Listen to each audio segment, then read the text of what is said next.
While players rested yesterday, there was no lack of entertainment in Astana with so many coinciding events to attend.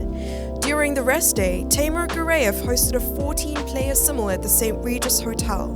Timur played every game blindfolded, all while riding an elliptical bike.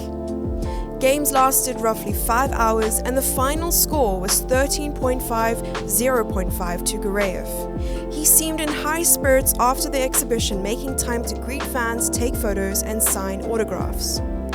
The Kazakhstan Chess Cup started today, boasting 17 grandmasters including Hans Niemann, Setu Rahman, Denis Maknev and more. It's an open Swiss event that will continue until the 30th of April.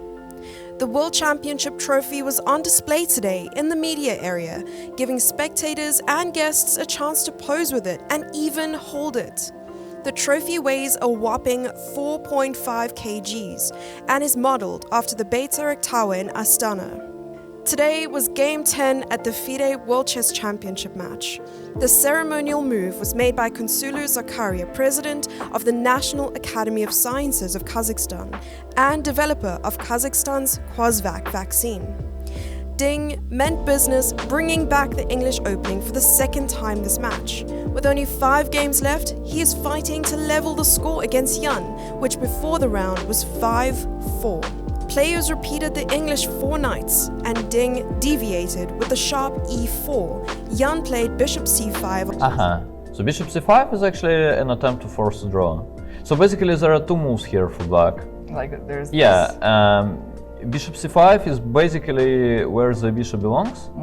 And the only kind of downside is that it allows knight takes c5, which normally leads to a very big number of forcing lines. Okay, g4, bishop b4. Right, yeah, this looks familiar. D takes c5, knight takes c4. Okay, they'll keep blissing moves. We finally have some world championship. And queen d4? Or queen f3. I think both are legal.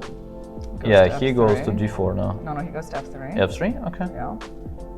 Then black has many moves, I guess. Well, many is a bit too strong, but there is knight takes c3 and there is, I think, d5 too. Nepo takes. Yeah. And I guess the bishop is going back to e7. I think they go bishop a5 quite often too. Interesting. And he went to c5, which is also an option. Bishop c5. Yeah, it's probably a bit of a novelty. Yeah, at the top level, there really doesn't seem to be much with this move. Okay. But then it's a bit strange, like how do you even play this as white without checking bishop c5? It only makes sense if like the engine doesn't like bishop c5 at first. And well, actually, I'll tell you, who was on the white side of this position once in a blitz game.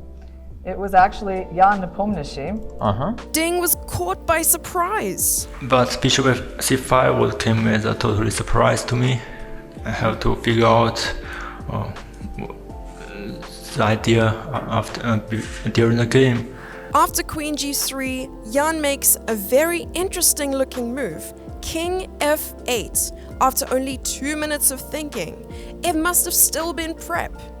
Don't try this at home, folks.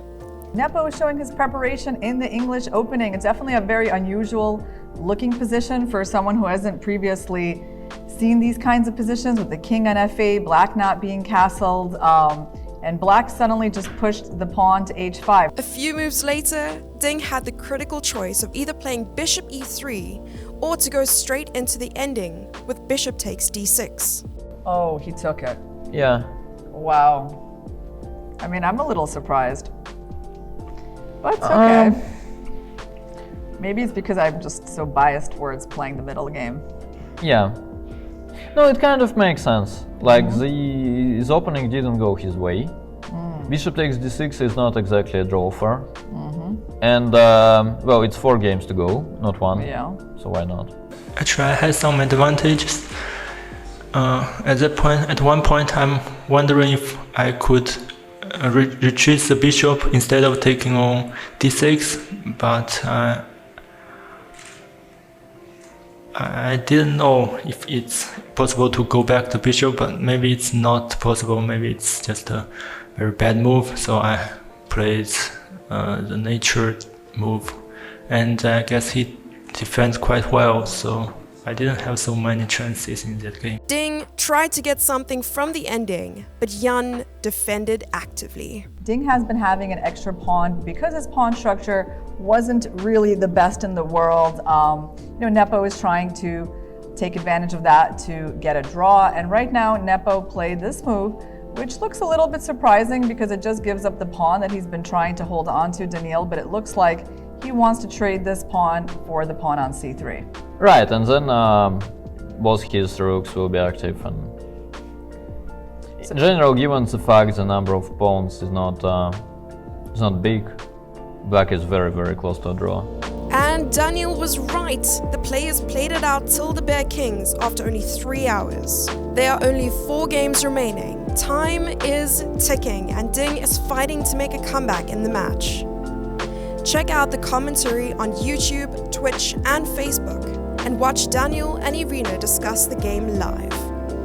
Viewers are left on the edge of their seats, unable to predict Jan and Ding's next move. Nothing is tougher than the final rounds of a match. Anything can happen. Ask questions in the comment section of FIDE's daily Q&A post. Be there or be square.